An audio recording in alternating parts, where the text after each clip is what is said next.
अस्सलाम वालेकुम, आदाब, सत श्री अकाल। दोस्तों, मैं अयूब अली अयूबी आम मीडिया की जानिब से आपकी खिदमत में फिर हाजिर हुआ हूँ एक नया एपिसोड लेकर, जिसका नाम मंजरनामा। ईरान, इज़राइल और अमेरिका जो जंग चल रही है, उसके मद्देनज़र हमने ये प्रोग्राम शुरू किया है मंजरनामा, और उसके साथ हम तजिया निगारी करते हैं, आपके सामने वो मंज़र पेश करते हैं और पस मंज़र में जो चीज़ें चल रही है उसका एनालिसिस हम आपको बताते हैं। दोस्तों, जैसा कि हमारे जो एपिसोड जो आप देख रहे हैं और उसकी आप सराहना कर रहे हैं, आप उस पर कमेंट और अपनी राय पेश कर रहे हैं, हमें बेहद खुशी है दोस्तों कि आप इस तरह से हमारे साथ खड़े हैं और आप हमारी हिम्मत अफजाई कर रहे हैं। दोस्तों, मैं वीडियो शुरू करने से पहले आपको वही एक गुजारिश मेरी,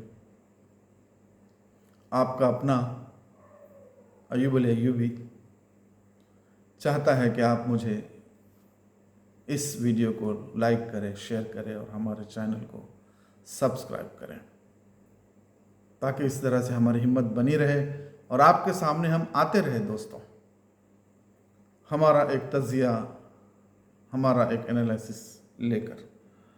दोस्तों, मैं कोई ऐसा बड़ा तजिया निगार हूँ नहीं, लेकिन जिस तरह से हिस्ट्री और कुछ बुज़ुर्गों की तारीख़ में पढ़ता हूँ और मैं देखता हूँ और मेरे समझ में कुछ आता है, और जिस तरह से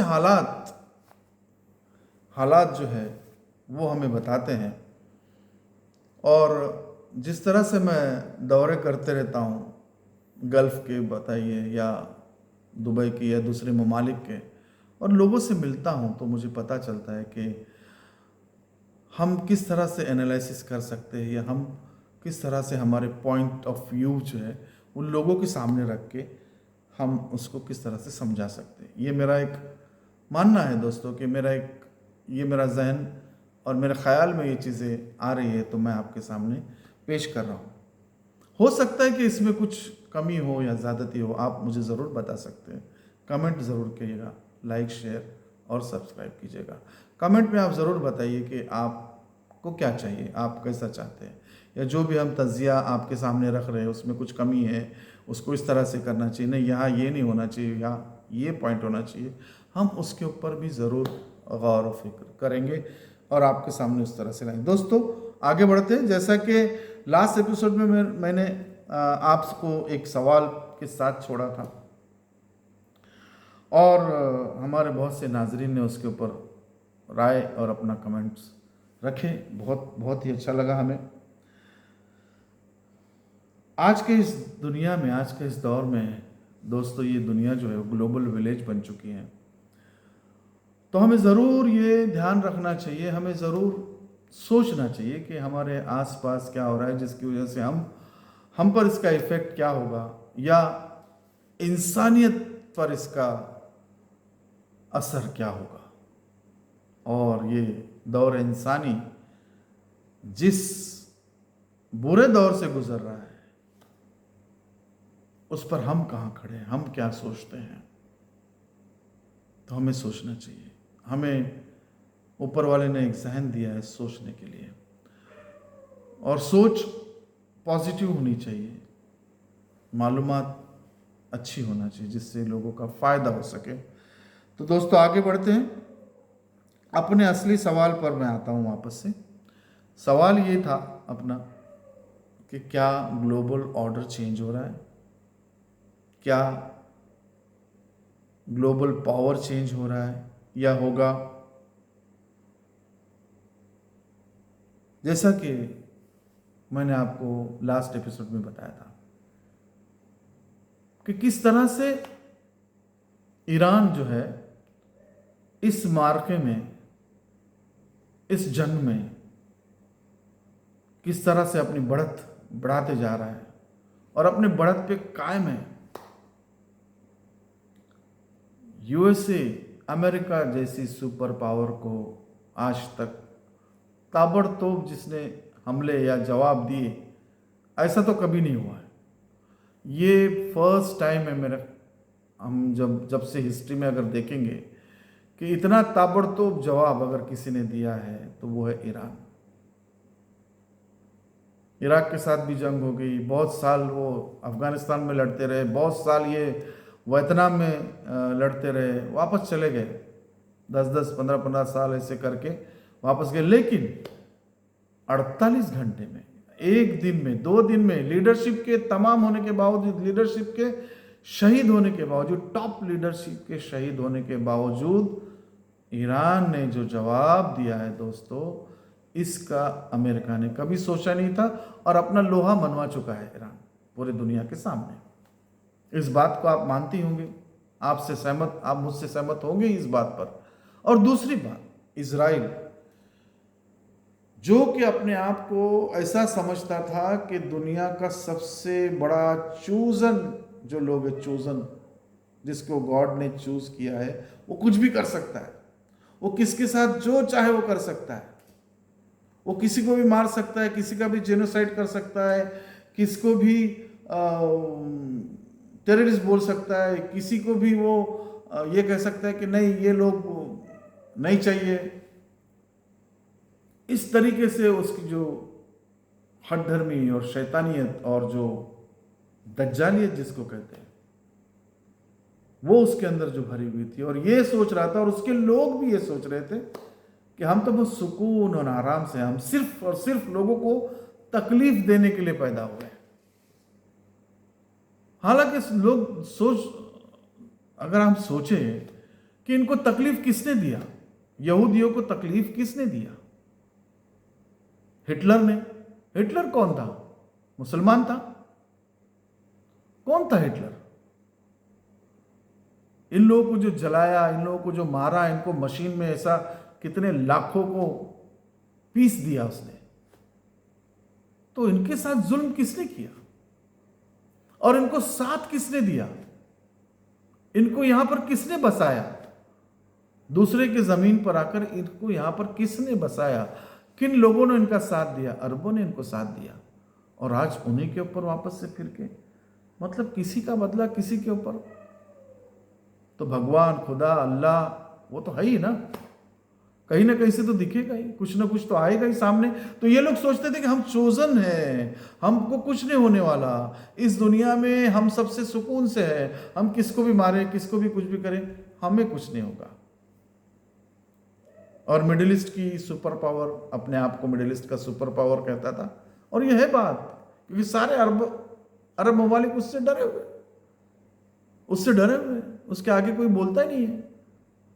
इस तरह से चंगुल में फंसा दिया है अमेरिका और इजराइल ने, जैसे कि मैं कहता हूं इन लोगों को।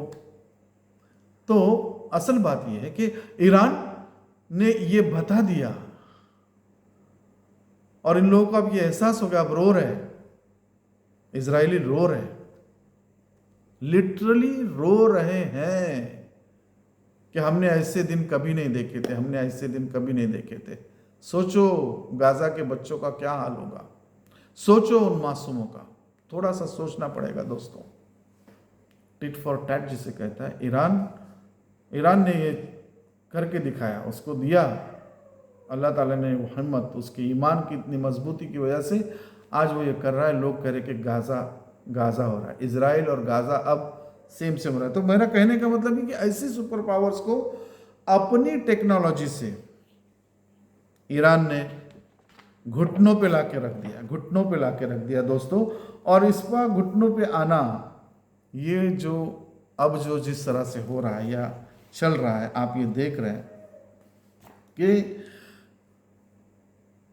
बहुत से लोगों को इन्होंने परेशान किया, अमेरिका और इजराइल ने, सिर्फ इजराइल की वजूद के लिए।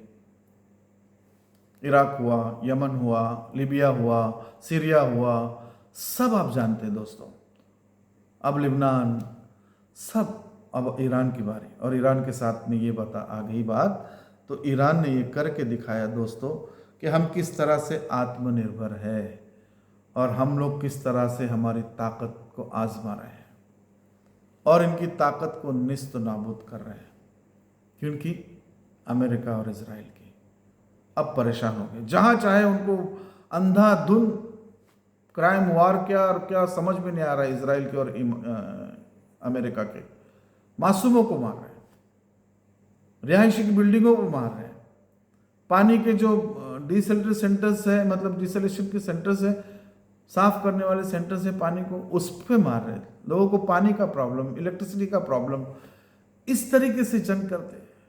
ये समझ में आता है बौखलाहट, ये समझ में आता है कि इनका जो है वो पाया हिल गया है।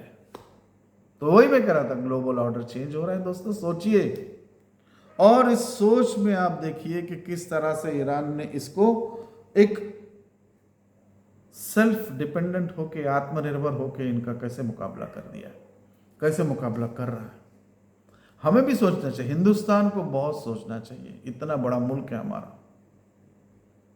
दोस्तों, आज हमें क्या करना चाहिए, हमें किससे दोस्ती रखना चाहिए, हमारे जो पड़ोसी ममालिक हैं उनसे किस तरह से हमने हमारे ताल्लुकात बढ़ाने चाहिए, ख़ास तौर से जबकि वर्ल्ड ऑर्डर चेंज हो रहा है। किस तरफ जाएगा ये बोल नहीं सकते, लेकिन अब ईरान ने ये बता दिया है कि अब ताकतें उसके साथ आए। अब जो ताकतें हैं, मैंने कहा था ना कि उनके साथ किस तरह से आएगी, और एक नया वर्ल्ड ऑर्डर जिसको ईरान लिख रहा है, जिसने अपनी टेक्नोलॉजीज में ये बता दिया कि आपको कहीं से ड्रोन्स लेने की ज़रूरत नहीं है, ड्रोन्स हमारे पास सबसे नंबर 1 है। आपको कहीं से मिसाइल देने की ज़रूरत नहीं है, सबसे बेस्ट मिसाइल दुनिया में हम बना रहे हैं। बना रहे कि नहीं दोस्तों? इसकी मिसाल दिया उन्होंने, किस तरह से क्लस्टर बॉम्ब्स होते हैं, इसकी मिसाल बारिश बरसात करा दी उसने। मतलब सोच नहीं सकता इंसान, सोच नहीं सकता था, अमेरिका सोच नहीं सकता इजराइल के इस तरीके से वो मार खाएगा, या इस तरीके से उसको इस हमले में ऐसे जवाब मिल जाएंगे। देखिए दोस्तों, उनके ड्रोन्स अपने खुद के, ईरान के मिसाइल्स अपने खुद के, ईरान के जो एयर डिफेंस है, एयर में जो मारते हैं, हवा में जिसने मारा मिसाइल से बड़े बड़े फाइटर जेट्स को, ईरान के, उसका नेवल, उसका मरीन। और दोस्तों, आगे मैं और बात करूंगा, जो हालात जिस तरह से जा रहे हैं, तो आप सोचिए दोस्तों, और भी बहुत कुछ है ईरान के पास, और भी बहुत कुछ है इन एपिसोड्स में। आप ज़रूर देखें, पूरा देखें, आखिर तक देखें। और दोस्तों, जो सवालात है, उन सवालात के बारे में ज़रूर गौर करें। क्या वर्ल्ड ऑर्डर चेंज हो रहा है? हमारे भी किसी नेता ने हिंदुस्तान में इसका इशारा दिया है, देखिए। तो हमें भी सोचना चाहिए दोस्तों, हम सबको सोचना चाहिए, ख़ासतौर से हमारे जो गल्फ़ के हुक्मरान हैं, उन्होंने भी सोचना चाहिए कि हमें किसका साथ देना चाहिए, सुकून, अमन, शांति के लिए, और सच के लिए, और हक के लिए। शैतानों का साथ न दें। यहूद और नसारा के साथ दुनिया अब खड़ी नहीं है। अब सारी दुनिया इजराइल को जान गई है, अमेरिका को भी जान गई है कि इसकी दादागिरी किस तरह से बढ़ते जा रही है और ये लोगों को किस तरह से परेशान कर रहे हैं। तो दोस्तों, मैं इस बात का और इस सवाल का फिर से आपको छोड़ के जा रहा हूँ कि वर्ल्ड ऑर्डर कैसे चेंज हो रहा है। आगे के एपिसोड में आपको हम ज़रूर बताएंगे इंशाल्लाह। आप हमारे चैनल को सब्सक्राइब करें, लाइक करें, शेयर करें और कमेंट ज़रूर कीजिएगा। आपके साथ की ज़रूरत है। मैं अयूब अल अयूबी अब आपसे विदा लेता हूँ। अस्सलामु अलैकुम।